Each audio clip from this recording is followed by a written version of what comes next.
এই বিষয়ে আলোচনার জন্য এখন আমাদের সঙ্গে আছেন বিআরটি চেয়ারম্যান জনাব নজরুল ইসলাম, বাংলাদেশ সড়ক পরিবহন শ্রমিক ফেডারেশনের সাধারণ সম্পাদক ওসমান আলী এবং বগুড়া পুলিশ সুপার মোজাম্মেল হক। আমি প্রথমে জনাব নজরুল ইসলাম আপনার কাছে জানতে চাইবো যে ফিটনেসহীন গাড়ি বাংলাদেশে বা ঢাকার রাস্তায়, যদি আমরা শুধু রাজধানীর কথা বলি, কতগুলি আছে বলে আপনার মনে হয় জনাব নজরুল ইসলাম? বা শতকরা কত ভাগ গাড়ি ফিটনেসহীন? এক্স্যাক্টলি পরিসংখ্যান সেভাবে বলা সম্ভব নয়, তবে এটা সারা বাংলাদেশে প্রায় 3 লক্ষের মতো ফিটনেসবিহীন গাড়ি আছে। 3 লাখের মতো ফিটনেসহীন গাড়ি আছে। এই ফিটনেসহীন গাড়িগুলি রাস্তায় চলাচল করতে পারছে কেন, বা রাস্তায় কিভাবে নামছে, বা আপনারা অভিযান চালানোর আগ পর্যন্ত সেগুলি রাস্তায় কিভাবে থাকতে পারছে? সব ফিটনেস না, সবগুলো 3 লক্ষের মতো ফিটনেসবিহীন গাড়ি আছে, কিন্তু এর অর্থ এই না যে 3 লক্ষই ফিটনেসবিহীন গাড়ি রাস্তায় চলাচল করছে। অনেক গাড়ি দেখা যায় হয়তো চলাচল নাও করতে পারে। তো এটা পরিসংখ্যানে যে সকল গাড়ি রেজিস্ট্রেশন দেওয়া হয়েছে তার মধ্যে মানে রেজিস্ট্রেশনকৃত গাড়ির মধ্যে দেখা যাচ্ছে প্রায় 3 লক্ষের মতো গাড়ি ফিটনেস আপডেট করা হয়নি। এর অর্থ এই না যে 3 লক্ষ গাড়ি রাস্তায় চলাচল করতেছে, আরো কমও চলাচল করতে পারে। কিছু গাড়ি হয়তো একেবারে চলাচলের মানে উপযুক্ততা হারিয়ে ফেলছে, কারণেই হয়তো ফিটনেস মালিকে হয়তো আপডেট করছেন না। নজরুল ইসলাম সাহেব আপনি আমাদের সঙ্গে থাকবেন। আমি একটু জনাব ওসমান আলীর কাছে জানতে চাইবো যে সারা বাংলাদেশে কতগুলি গাড়ি ফিটনেস নেই বলে আপনি মনে করেন জনাব ওসমান আলী?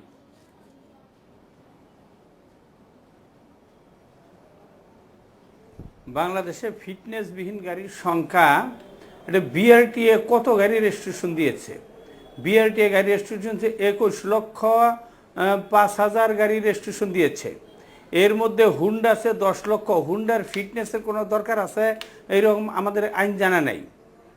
আর অন্যান্য গাড়িদের 3 লক্ষর কথা যে বলা হয়, এইটার পরিসংখ্যান বিআরটিএ কীভাবে আপনাদের কাছে দিয়েছে আমি জানি না, কিন্তু 3 লক্ষর মতো গাড়ি ফিটনেসবিহীন বাংলাদেশে চলে, মানে এই তথ্য বা এই বক্তব্য সঠিক না। যাদের অনেক গাড়ি আছে যাদের ফিটনেস নাই তারা রাস্তায় চলে না, এবং ফিটনেস অনেকের আছে 15 দিনে 1 মাস সময় আছে, কারো কারো মাত্র ফেল হয়েছে। হ্যাঁ, তবে ফিটনেসবিহীন গাড়ি মানে আছে, তবে সংখ্যায় অত গাড়ি আছে এটা বাংলাদেশ সর্বজনীন শ্রমিক ফেডারেশনের পক্ষ থেকে আমি মনে করি না। জনাব ওসমান আলী, আপনি কি মনে করেন যে রাজধানীতে যেসব গাড়ি চলছে তার সবগুলি শতকরা 100 ভাগ গাড়ির ফিটনেস আছে, না কত ভাগ গাড়ির আসলে ফিটনেস নাই? আপনি কি মনে করেন? না, এবং বিআরটিএ চেয়ারম্যান সাহেবরা জিজ্ঞেস করলে বুঝতে পারবেন যে আজকে 7 বছর পূর্বে ঢাকা শহরে গাড়ি ছিল মাত্র 8,000। এই গত 6 বছরে ঢাকা শহরে গাড়ির সংখ্যা নেমেছে 4,000। এই 4,000 গাড়ির মধ্যে সব গাড়ি ফিটনেসবিহীন, মানে এই ফিটনেস নাই এই কথা আমি বলবো না, কারণ আমি আরটিসির মেম্বার হিসাবে, রিজনাল ট্রান্সপোর্ট কমিটির মেম্বার হিসেবে, ফেডারেশনের সেক্রেটারি হিসাবে আমি মনে যে নতুন নতুন যে গাড়িগুলি রাস্তায় নামতেছে, যে কোম্পানিগুলি অবশ্য তাদের ফিটনেস আছে। জনাব ওসমান আলী, আজকে আমাদের প্রতিবেদকরা বলছেন যে রাস্তায় আজকে গাড়ি অনেক কম, কারণ মোবাইল ফোনে চালকরা পরস্পরের সাথে কথা বলে রাস্তা থেকে গাড়ি নামাচ্ছেন না, এবং অনেক জায়গাতে আমরা গাড়ি দেখতে পাচ্ছি না। এর কারণ কি? মানে ফিটনেসহীন গাড়ি না থাকলে তারা রাস্তায় নামছেন না কেন জনাব ওসমান আলী?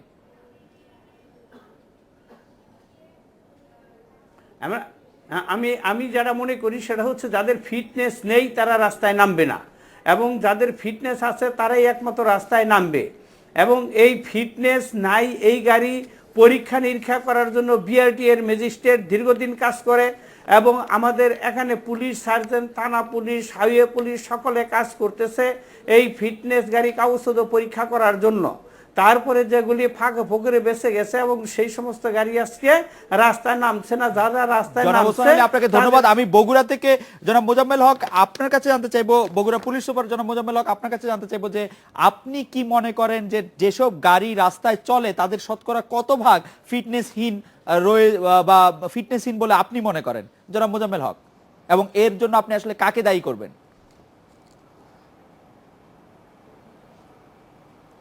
আমরা আসলে প্রতিনিয়তই গাড়িতে ফিটনেসবিহীন এবং বিশেষ করে ওয়ার্ক পারমিটবিহীন এবং বৈধ ড্রাইভিং লাইসেন্স যাদের নাই, যেহেতু এই সকল গাড়ি দ্বারা অনেক সময় মহাসড়কে গুরুতর দুর্ঘটনা সংঘটিত হয় এবং মানুষের জানমালের ক্ষতি সাধিত হয়। এই কারণেই নিয়মিতভাবেই আমরা এই গাড়িগুলো আমরা পরীক্ষা করি।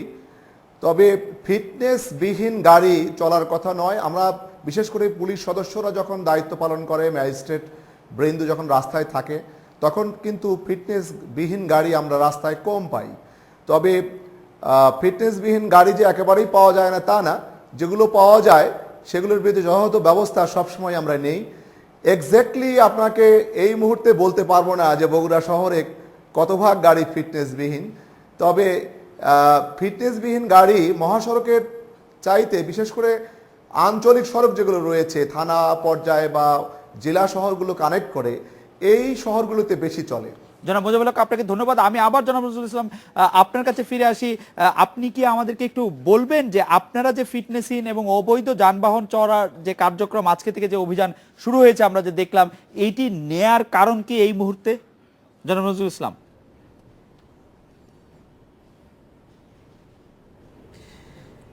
এটা বিষয় হলো কিছুদিন আগে একটা দুঃখজনক অ্যাক্সিডেন্ট হয়েছে, রোড অ্যাক্সিডেন্ট হয়েছে। সমকালীন যে এই সকল ঘটনার প্রেক্ষিতে একটা অ্যাওয়ারনেস ডেভেলপ করার জন্য মানুষের ভিতরে, গাড়ি চালকদের মধ্যে, পথচারীদের মধ্যে যাতে একটা সতর্কতা অবলম্বন করা হয়, এই বিষয়ে একটা বিশেষ ফোকাস দেওয়ার জন্য আমাদের মাননীয় মন্ত্রী মহোদয় বলেছেন যে 10ই নভেম্বর থেকে সারা বাংলাদেশে একযোগে এরকম একটা অভিযান চলবে। এর অর্থ এই নয় যে 10ই নভেম্বরে শুধু হবে তা না, এটা বছরব্যাপী একটা চলমান প্রক্রিয়া। এই মানে এই সেটা একটা এই যানবাহনের ফিটনেস চালু রাখার ব্যাপারে আমাদের এখানে মালিক শ্রমিক মানে মালিকদের উদ্যোগ আমরা কেমন দেখতে পাই এবং শ্রমিকদেরই কেমন সচেতনতা আছে বলে আপনি মনে করেন, জনাব নজরুল ইসলাম? না, এটা আমরা মনে করি যে মালিকদের পক্ষ থেকে সমর্থন আছে, কারণ এখানে মালিকারা কেউই চান না যে ফিটনেসবিহীন গাড়ি রাস্তায় নামুক।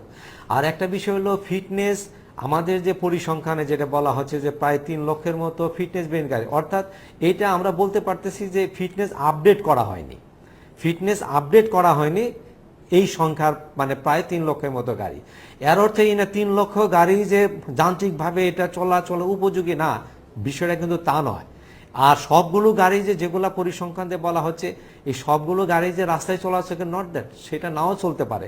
হয়তো দেখা যাবে যেগুলো চলাচল অনুপযোগী, মালিক হয়তো তার সে গাড়িটা চলাচল অনুপযোগী কারণে ফিটনেস করেন না বা রাস্তা তো মানে দেন না। বিষয়টা কিন্তু এমনও মানে জনাব নজরুল ইসলাম আমাদের অনেকে অভিযোগ করে থাকেন যে বিআরটিএ গাড়ির ফিটনেস করতে গেলে অবৈধ টাকা দিতে হয়, ঘুষ দিতে হয়, সোজা বাংলা ভাষায় যদি আমি বলি, এবং নানা ধরনের ভোগান্তির সম্মুখীন হতে হয়। এই অবস্থাটি কি এখনো চালু আছে নাকি এটি থেকে আমরা একটু পার হয়ে আসছি, জনাব নজরুল ইসলাম? না, এইটা মানে আমাদের কাছে এই ধরনের কমপ্লেন যে আসে না তা না, আমাদের কাছে কমপ্লেন আসে। এবং আপনি দেখেন এগুলার কমপ্লেন আসলে আমরা মানে সুনির্দিষ্ট কোনো কমপ্লেন থাকলে সেটার বিরুদ্ধে আমরা ব্যবস্থা গ্রহণ করতে পারি। এবং বর্তমানে যদি আপনি বিআরটিতে যান, এটা হ্যাঁ, আমাদের বিআরটি সম্পর্কে আপনি যে সকল অভিযোগের কথা বললেন, এটা কিন্তু মানে ডে বাই ডে কিন্তু এটার উন্নতি হচ্ছে। আজ থেকে আগে মানে কয়েক বছর আগে যেরকম চিত্র ছিল বিআরটি, সেরকম চিত্র নাই। আপনি দেখেন এই সমস্ত অনিয়মের বিরুদ্ধে আমাদের মাননীয় মন্ত্রী স্বয়ং কিন্তু এই বিষয়ে তিনি কিন্তু সশরীরে উপস্থিত হচ্ছেন। জনাব নজরুল ইসলাম, আপনাকে ধন্যবাদ। আমি একটু জনাব ওসমান আলী আপনার কাছে জানতে চাইবো যে আমাদের যারা শ্রমিকরা আছেন, মানে আপনার ফেডারেশনে যারা সদস্য আছেন, তারা ফিটনেস যুক্ত গাড়ি বা যাই গাড়ির ফিটনেস আছে তা চালানোর ক্ষেত্রে বেশি উৎসাহী কিনা, বা তারা পরীক্ষা করেন কিনা যে এই গাড়ির ফিটনেস নাই, আমি এই গাড়িতে কাজ করব না, এরকম কিছু বলেন কিনা, জনাব ওসমান আলী?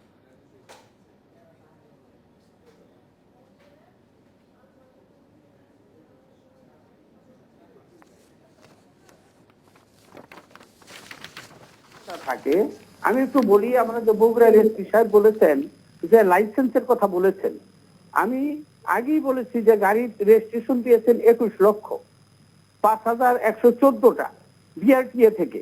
এই স্বাধীনতার পর 42-43 বছরে লাইসেন্স দিয়েছে আপনার গাড়ির রেজিস্ট্রেশন 21 লক্ষ, আর গাড়ির সেনা লাইসেন্স দিয়েছে 13,54,000। তাহলে 13,54,000 লাইসেন্স আছে, গাড়ি আছে 21 লক্ষ। বাকি গাড়িগুলি চলে কিভাবে? ওরা তো জাল হওয়ার প্রশ্নের, ওদের তো লাইসেন্সই নেই। তাহলে আমরা বিআরটিএ কে বলেছি যে আপনি লাইসেন্স দেওয়ার ক্ষেত্রে দুইটা জিনিস আপনি মেনটেন করলে আপনি ড্রাইভারদের লাইসেন্স দেওয়া উচিত। এক নম্বর হচ্ছে যে আপনি প্র্যাকটিক্যাল টেস্ট পরীক্ষা নেবেন সে গাড়ি চলতে পারে কিনা। দুই নম্বর আমরা বলেছি যে আপনি এই যে লাইসেন্স দেওয়ার ক্ষেত্রে আই টেস্ট নেবেন, চক্ষু পরীক্ষা নিয়ে দেখবেন সে গাড়ি চালানোর মধ্যে উপযোগী তার আছে কি। জনাব ওসমান আলী, আপনাকে ধন্যবাদ। আমি জনাব মোজাম্মেল হকের কাছে জানতে চাইবো যে এই বিষয়ে মানে যাতে ফিটনেসহীন গাড়ি আর রাস্তায় না চলতে পারে সেক্ষেত্রে পুলিশেরও একটি সাংঘাতিক রকমের বড় ভূমিকা রয়েছে। পুলিশ সেই ভূমিকা কতটা যথাযথভাবে পালন করছে এবং বিআরটিএ কিভাবে আরো ভালোভাবে ভূমিকা পালন করতে পারে এই বিষয়ে আপনার কোনো পরামর্শ আছে কিনা? আপনাকে ধন্যবাদ। আসলে পুলিশ প্রতিনিয়তই এই দায়িত্ব পালন করেন, বিশেষ করে মহাসড়ক, আঞ্চলিক সড়ক সহ বিভিন্ন রাস্তায় ফিটনেসবিহীন গাড়ি যাতে না চলে এই ব্যাপারে আমরা মালিক সমিতির সঙ্গে একাধিকবার আমরা সভা করেছি এবং মোটিভেশনমূলক পরামর্শ দিয়েছি। এবং আজকেও যখন গাড়ি পরীক্ষা হচ্ছিল তখন কিন্তু যৌথভাবে আমাদের এখানে জেলা প্রশাসক মহোদয়, আমি এবং নির্বাহী ম্যাজিস্ট্রেটগণ, বিআরটি এর প্রতিনিধি, এখানে মালিক পক্ষ, শ্রমিক ইউনিয়নের সম্মানিত প্রতিনিধিবৃন্দ সবাই উপস্থিত ছিলেন। এবং আমরা কিন্তু শুধু যে গাড়ি পরীক্ষা করি তা না, আমরা বিভিন্ন ধরনের লিফলেট বিতরণ করেছি যাতে করে ফিটনেসবিহীন গাড়ি না চলে, অবৈধ বিশেষ করে মোবাইল ফোন ব্যবহার অবৈধভাবে না করতে পারে গাড়ি চলাচলকালীন সময়, কিংবা ড্রাইভিং লাইসেন্সবিহীন অবস্থায় রাস্তায় যেন কেউ গাড়ি নিয়ে বের হতে না পারে, বা ওভারটেকিং করা বা ওভারলোডিং করার ফলে যে দুর্ঘটনা ঘটে সেগুলো যাতে না ঘটে এই ব্যাপারে যাবতীয় পরামর্শও কিন্তু পাশাপাশি পুলিশ প্রদান করছে। জনাব মোজাম্মেল হক, আপনাকে অনেক ধন্যবাদ। এডিটর স্পিকে এবার একটি বিরতি, ফিরছি একটু পরে।